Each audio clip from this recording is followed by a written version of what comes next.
Hello there and welcome back to the channel. Today we are reviewing Spider-Man Across the Spiderverse. I'm so excited to talk about this movie that I couldn't even wait to get my setup in. So I'm using my phone right now. I'm sorry if the audio is a little bit weird. I have a blank wall behind me. I promise you this whole thing will be set up and I will be back to business. I just moved in with my girlfriend, so we're getting things rolling, getting things fixed up, moved around, and then I will have my setup and we'll be back to normal. The videos are gonna be coming out left and right.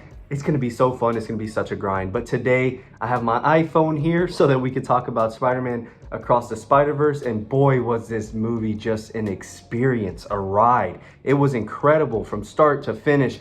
I cannot gush about this movie enough. So without further ado, let's get into the review. Spider-Man Across the Spiderverse came out this year, obviously, rated PG, 2 hours, 20 minutes, and honestly I would have loved if it just kept going after that. Right now it's currently sitting at a 95% critic score, certified fresh on Rotten Tomatoes, and a 96 audience score, obviously directed by the wonderful Joaquin Dos Santos, Kent Powers, and Justin K. Thompson. So as a general overview of the movie, I thought it was wonderful. The main discourse online is it better than Into the Spider-Verse? Now that, at this point in time, I don't think it's true. I have Into the Spider-Verse at a 98 out of 100, and I have this movie at a 97 out of 100. I know I usually save that for the end, but I'm just trying to show you how neck and neck these two movies are. And it's insane that we're alive to witness what could be the greatest superhero trilogy of all time, because the way this movie sets up Beyond the Spider-Verse,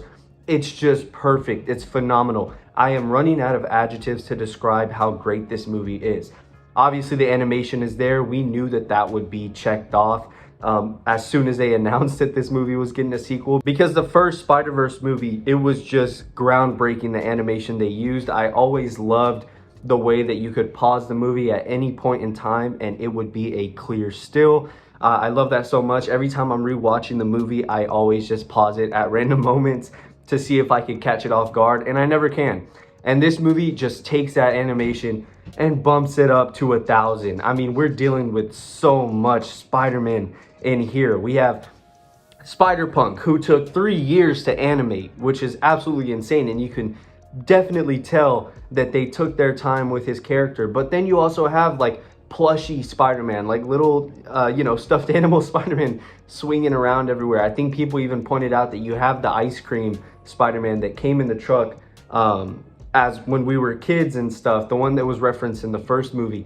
You also have the Insomniac game Spider-Man. You have Miguel O'Hara, obviously, Gwen Stacy, Spider-Woman. There are so much to name off.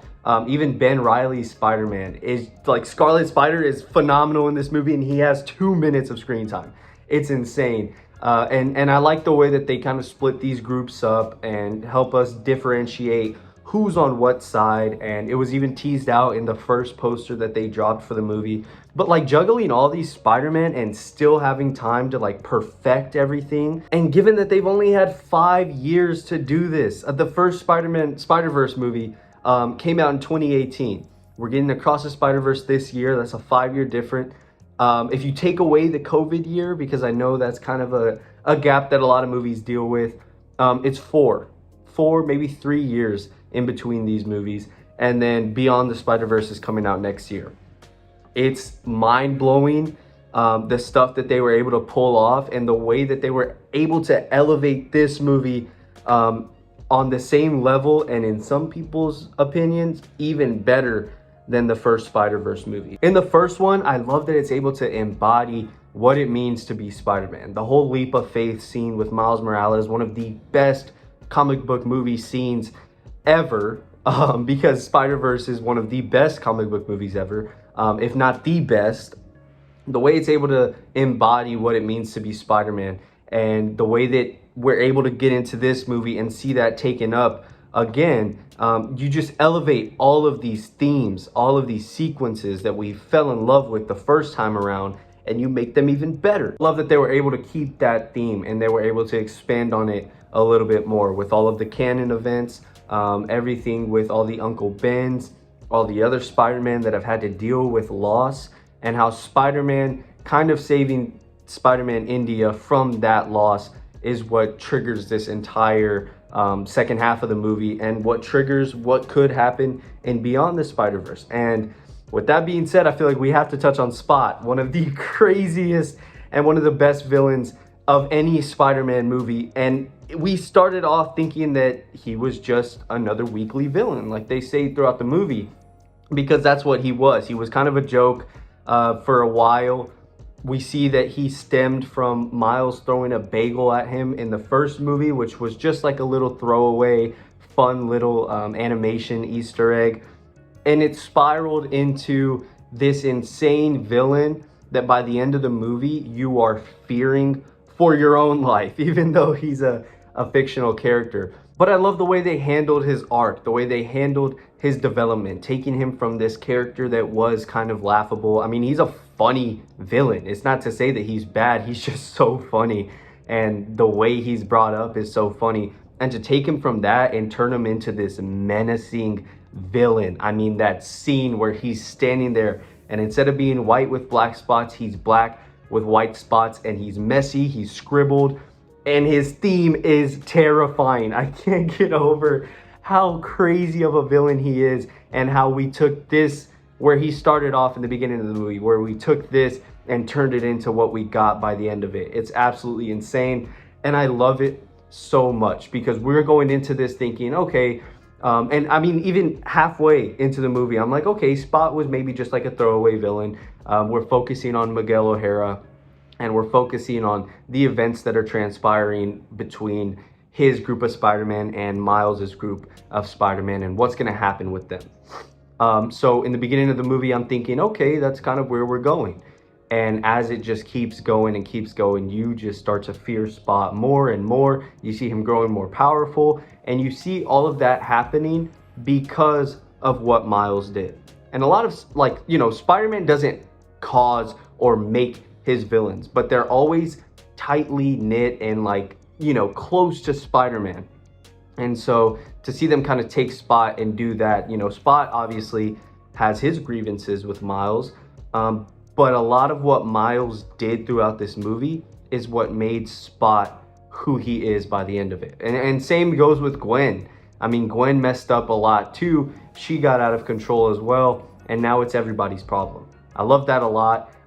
This movie is just phenomenal, the way they handled everything, the way they handled these villains, these characters, and to take that from the first movie and elevate it a lot more, like I said earlier, is genuinely shocking and surprising. It's very rare you see comic book movies handled with this, like, care, like, you know, you see them handle this carefully. I'm fumbling over my words because I'm running out of ways to describe just how much I loved it, but it's so, like, carefully handled, and you don't see that a lot. You know, we're coming off of Ant-Man Quantumania, Shazam 2. We're getting a lot more duds later this year that we can already tell are just gonna be not cash grabs, but like, okay, we have to make this movie. We've already put it in production. Let's go ahead and make it. Guardians of the Galaxy Volume 3 and The Flash, from what it looks like, are some of those outliers that are handled with love and attention. It's always refreshing to see a comic book movie have that touch put to it. And so I'm sure nobody expected anything less from Spider-Verse, and the fact that people had these high expectations and it's still blowing them out of the water is insane. Now, I don't think it's better than Into the Spider-Verse just because of where we leave things off. And I guess now we can get into spoilers. Of course, the movie's been out for a couple days already. So if you, for some reason, haven't watched the movie, I'm about to get into spoilers. 3, 2, 1. The way they leave the movie off on a cliffhanger. It's not that I'm not the biggest fan of it. I like the cliffhanger. And like I said, the things that they're setting up for Beyond the Spider-Verse is shaping Beyond up to be possibly the best in the entire trilogy. And it's crazy that you can have two bangers like Into and Like Across and still set up a third movie that has the chance to be the best in your entire trilogy. Like I said, people hold these movies up to high standards. They love these movies, and I love these movies.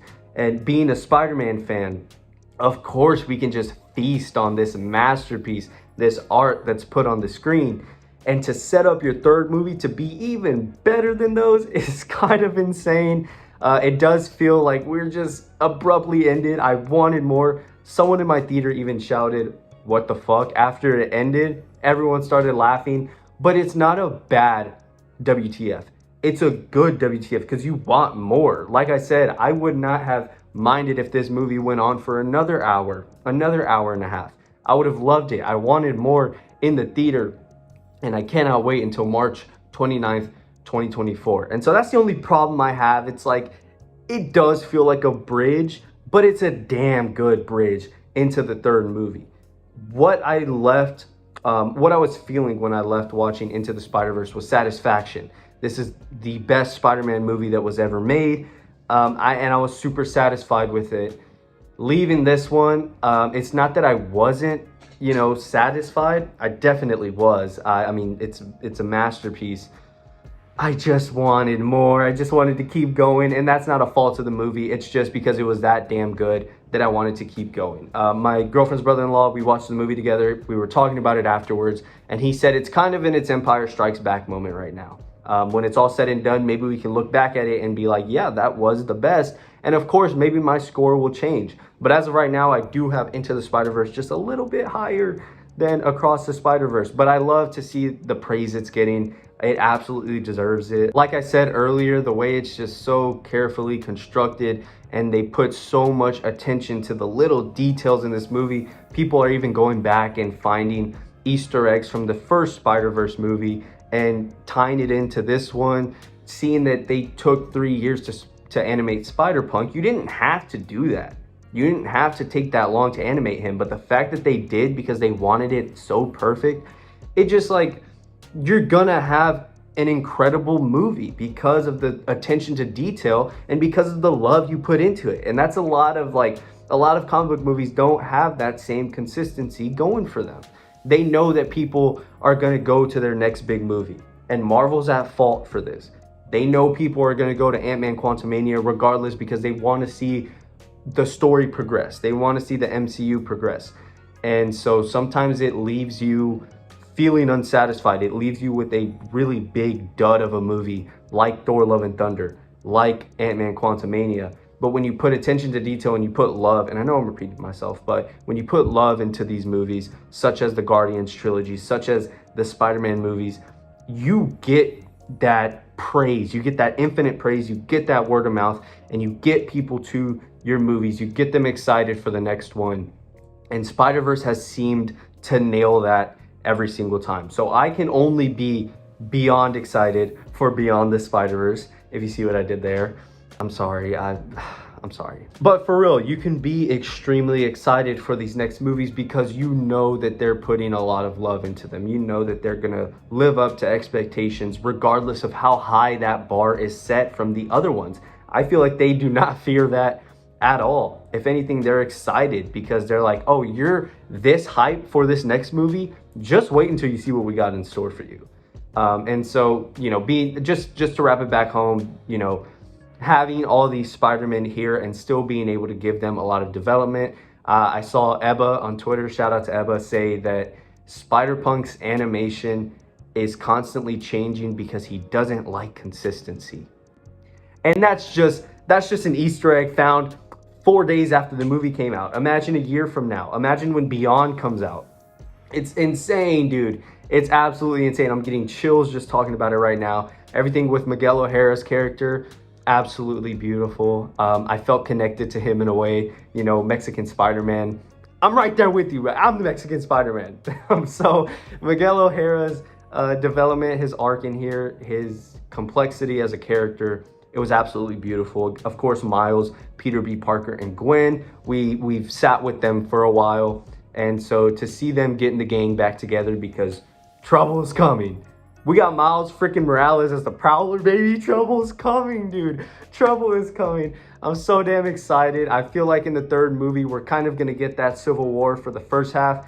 And then we're going to get to see the other Spider-Man kind of realize we have a bigger problem on our hands. A lot of people are pointing out that Spot, there's a frame where Spot is standing above a bunch of dead Spider-Men in a crumbled city. I mean, come on, man. Come on, I could go for another 30 minutes talking about this damn movie, but I don't want to make the review too long. Overall, this movie is wonderful. It's incredible. 97 out of 100. It falls as my favorite movie of the year. My fourth favorite comic book movie of all time. I'll have to double check that. Of course, it'll be here. Yeah, man, make sure to check into the podcast. We are going to be recording that very soon. It'll be me, Ben, Charlie, Memish, Words from the Nerds podcast here on YouTube or audio, Spotify, Apple Music, wherever you find Apple Podcasts, wherever you find and listen to your podcasts. And yeah, I'm sorry this review was all over the place. I just loved it so much. Across the Spiderverse, best movie of the year so far, one of the best comic book movies of all time. And that's what happens when you put this much attention and this much love into the movie that you're making. I'm so excited for Beyond the Spiderverse.